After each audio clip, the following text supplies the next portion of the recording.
안녕하십니까. 개인 투자가들의 경제적 자유를 위한 김기수 주식 더 스토리의 김기수입니다. 3월 4일 아침 시황입니다. 미국 시장이 나스닥 기준 마이너스 2.7%또 찬물을 끼얹고 있죠.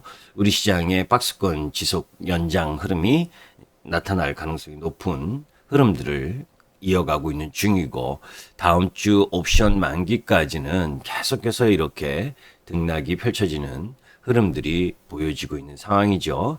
참 시장이 피곤하게 진행되고 있습니다. 그만큼 시장에서 올라온 폭이 글로벌 시장이나 우리 시장이나 상당히 크기 때문에 그런 부분들이 지금 지속적으로 피로감을 연출하고 있는 흐름이다라고 보시면 되고, 자, 이제 그런 가운데에서 미국 시장의 섹터별 흐름들을 한번 보도록 하겠습니다. 미국 시장 보게 되면 다우지수나 나스닥 공이, 다우지수는 그래도 소폭 0.39% 정도 약세를 보였는데, 나스닥은 한 번도 제대로 된 반등 없이 계속해서 S&P와 마찬가지로 종가까지 약세를 보이는 모습을 보여줬죠. 자, 이제 그런 가운데에서 이 주요 업종 섹터 흐름들을 보게 되면, 여러분들이 지금 보시다시피 빨간색 부분이 다 이 약세 흐름 부분이잖아요, 그죠? 마이크로소프트라든지 또 이 구글, 아마존 할 거 없이 전체적인 약세, 애플까지는 이제 기술주들의 약세 흐름이 나타났습니다. 자, 그러면 이제 전반적인 부분으로 미국 시장의 차트 흐름을 한번 보도록 하죠. 자, 다우지수와 나스닥 공이 보게 되면 음봉이 지역죠. 자, 이제 미국 시장의 추세 흐름으로 보게 되면, 자, 이 부분 사실 이전 저점을 살짝 붕괴하는 형태까지 내려오면서 이 60일 이평선을 또다시 하회하는 움직임을 만들어주면서 와야 될 위치 흐름까지 좀 내려오는 모습을 보였죠. 자, 이제 그런데 사실 미국 시장에 있어서 보게 되면 어제 특별한 악재 이런 부분들이 나온 건 아닙니다. 다만 미국 증시가 이제 국채 금리가 조금 반등을 했죠. 이 1.4%대에서 4에서 1.47%, 그래서 0.05포인트 정도 오른 모습으로 끝났습니다. 그런데 이제 실질적으로 보게 되면 바이든 대통령이 5월까지 모든 성인이 백신을 접종할 수 있을 거다. 그죠? 5월까지 백신 접종을 마칠 수 있을 거다. 성인 부분. 그래서 그 부분이 이제 경기 회복 기대감으로 작용을 한 부분. 그 부분 때문에 국채 금리가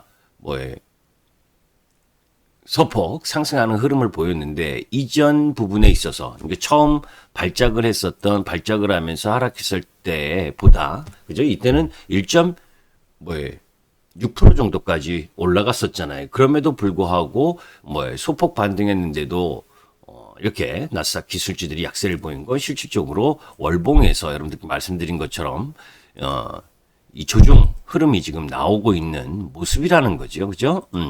5개월 이평선 라인까지는 조정을 이런 모습이 지금 나오고 있는 상황이다. 무슨 얘기냐면, 이 ADP, 고용 지수, 민간 고용이 11만 7천 명 정도 나왔는데, 고용 증가가 11만 7천 명 정도로 나왔거든요. 실질적으로는 예상은 20만 명 정도 고용이 증가할 것으로 보였는데, 11만 7천 명이면 오히려 안 좋은 상황인 거거든요. 그렇다면 국채금리가 그렇게 크게 오를 이유가 없어요. 그럼에도 불구하고 금리가 소폭 올랐다는 건 뭡니까? 이건 수급에 의해서 움직였다는 거죠. 그죠?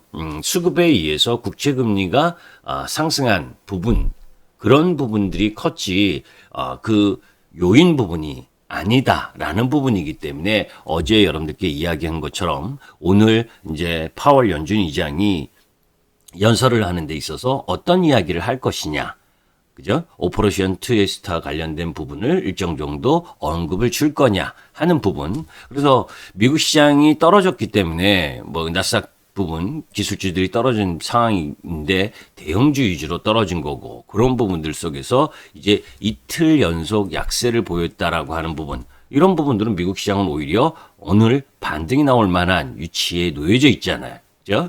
그런 이 파월 연준 의장이 어떤 이야기를 하느냐에 따라서 조금 더 하락할 거냐 하는 부분 아니면 급반전을 이뤄낼 거냐 하는 부분이 이제 오늘 이야기 그리고 3월 중순 FOMC 회의에서 나올 가능성이 높고 여하튼 지금은 우리 시장의 옵션 만기 부분에 있어서의 지금 가드리 흐름들이 지수상 흐름을 이어가고 있는 중이고 상해 종합은 뭐예요? 어제 엊그저께 긴축에 대한 우려로 하락했다가 곧바로 돌려세우면서 이제 양회에 대한 기대감도 일정 정도 함께 놓여져 있는 상황이고 우리 시장은 어제 이러한 모습들을 반영하면서 상승을 했죠.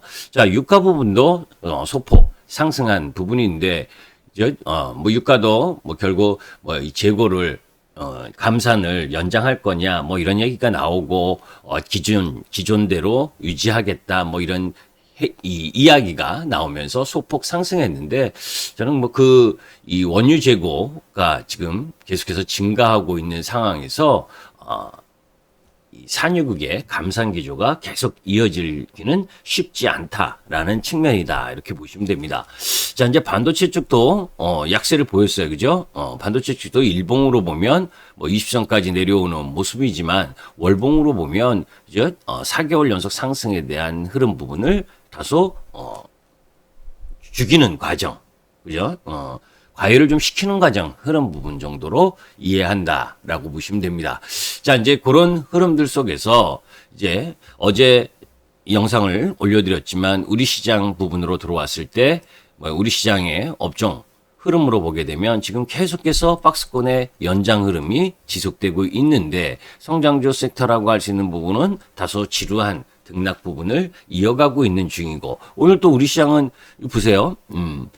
전체적으로 보게 되면 이 박스권 속에서 좀 더 3,100포인트를 올라갈 만하면 또 미국 시장이 약세거나 기타 흐름 부분들이 나타나면서 또 못 올라가고 그죠? 그러니까 정확하게 보게 되면 3,100포인트 이상은 못 올라가고 밑에서는 매수세가 들어오는 그런 흐름들 속에서 어제는 기관 금융투자 중심의 매수세가 일부 들어왔고 또 선물에서 외국인들이 매수세를 보여주면서 양봉을 만든 거거든요. 그러니까 또 금융투자 중심의 매수세가 들어온 부분은 프로그램 매수세가 큰 상황이었기 때문에 그런 상황들을 감안하게 되면 오늘 또 미국 시장 하락 때문에 약세 출발을 했을 때 외국인들이 또 선물 매수했었던 부분을 매도를 하게 되게 되면 또 이 프로그램 매도가 나올 수 있는 상황, 아주 피곤한 흐름들을 보여주고 있죠.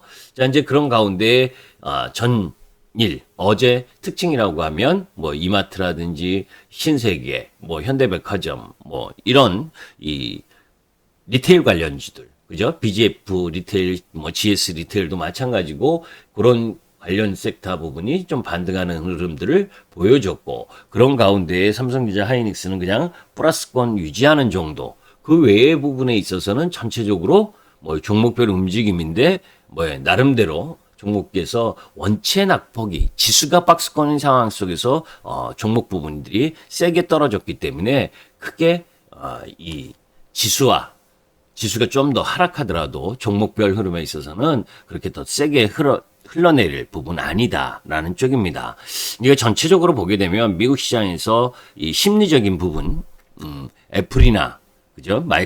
이 아마존, 테슬라 이렇게 큰 종목, 시가총액 큰 종목들이 그네들이 차지하고 있는 비중이 크잖아요. 그러니까 우리로 말하면 삼성전자, 그죠? 삼성전자, 현대차가 2, 3%씩 하락을 하게 되면 그 관련주들, 삼성전자가 2, 3% 하락하면 삼성전자, 하이닉스 이 관련주들, IT 소부장도 같이 약세를 보이고 또 현대차가 2, 3% 약세를 보인다면 또 자동차 부품 관련주들이 대부분 약세를 보이잖아요. 그죠? 그런 식으로 미국 시장의 이 포지션, 이 시가총액 비중을 크게 차지하고 있는 애플이나 또 아마존, 테슬라 이런 유형 부분들이 약세를 보였기 때문에 동조 하락하는 흐름들이 일정 정도 전개됐다라고 보고 5개월 이평선 라인 부분 정도 오늘 미국 시장에서 이제 파월 연준 의장의 이 발언 이 부분에 대한 부분이 어떤 부분이냐에 따라서 반전의 흐름을 갖고 올 가능성이 높다라는 쪽이기 때문에 너무 크게 우려하지 않는 게 낫고, 다만 이제 그런 상황이 아니어도 어제 이제 여러분들께 이 장 마감 이후 5시쯤 돼서 5시 20분인가요? 그때 여러분들께 이제 영상 올려드렸듯이 미국 시장이 올랐어도 사실 오늘은 포스코, 그죠? 포스코와 관련된 기사 내용, 그게 이제 여러분들 이 포스코가 리튬 관련해서 3천억 원에 인수한 리튬 호수 가치가 35조 원. 이래가지고 어제 포스코나 또 포스코 케미칼, 포스코 강관, 포스코 ICT 할 거 없이 시간에서 급등하는 흐름을 보여줬잖아요. 그죠? 3천억에 투자한 게 35조고 포스코가 26조니까. 그러니까 그렇지 않아도 이쪽으로 단기적 매수세가 몰릴 수 있는 형태인데, 오늘 그런 흐름들이 지속될 모습 부분, 그런 흐름이면 다른 섹터가 상대적으로 약세를 보일 수밖에 없는 그런 부분이거든요. 그럼에도 불구하고 전체적으로는 미국 시장의 나스닥 지수지들이 안 좋았기 때문에 오늘은 포스코 관련 섹터하고 포스코 그룹 관련주 섹터들의 상대적인 강세는 당연한 거고, 그 부분이 이제 갭 상승 부분을 유지할 수 있을 거냐. 그죠? 너무 무분별하게 시간 외에서 너무 급등을 했더라고요. 그죠? 급등할 만한 이유긴 해도, 그죠? 그런 부분들은 참고하셔야 될 부분이고, 그런 가운데 이제 어제 이 리테일 관련주 이런 부분들이 상승을 했다면, 오늘은 이제 포스코 쪽 라인 부분에 상승 흐름을 보였다면, 오늘은 레이라든지, 그죠? 오스템 임플란트라든지, 이런 이제 바텍이라든지, 이런 좀 지수와 연관성이 없는 쪽 라인이거나, 또 현대 로템이나 이런 경기 회복에 대한 기대감, 이런 개별성 종목 부분들이 조금 움직일 수 있는 부분, 그 정도의 제한적인 흐름이고, 전체적인 시장 약세는 조금 불가피한 그런 흐름이다. 그리고 또 내일이 금요일이라는 부담도 있고, 그죠? 그런 부분들을 염두에 두고서 전체적인 시장 부분에 있어서는 계속해서 박스권 흐름의 연장 부분으로 해석을 하면서 이 시장 지수의 오르락내리락하는 변동성에 계속 지치는 그런 형태가 좀 더 지속되고 있는 과정이다라고 보시면 됩니다. 그래서 결론을 이야기를 하게 되면 전체적인 부분에 있어서의 지수 부분은 지금 미국 시장의 나스닥이 약세를 보이긴 했어도 2.7% 하락을 하긴 했어도 그죠? 금리에 대한 국채금리 상승 부분이라고 이야기하는 것보다는 오히려 그동안 상승폭이 컸었던 부분에 있어서의 조정 흐름이 나오고 있는 중이다. 그죠? 그런 부분으로 해석하는 것이 더 바람직해 보인다라는 말씀을 드리면서 3월 4일 아침 시황을 말씀드리도록 하고, 이런 부분들은 참고 사항이고, 그죠? 여러분들이 각 종목별 흐름에 있어서는 그 종목 부분에 있어서의 수급, 그리고 그 실적, 이런 부분들을 점검하면서 대응을 할 필요가 있는 상황입니다. 어려운 시장 힘내시기 바라면서 오늘 3월 4일 아침 시황을 마감하도록 하겠습니다. 김기수입니다.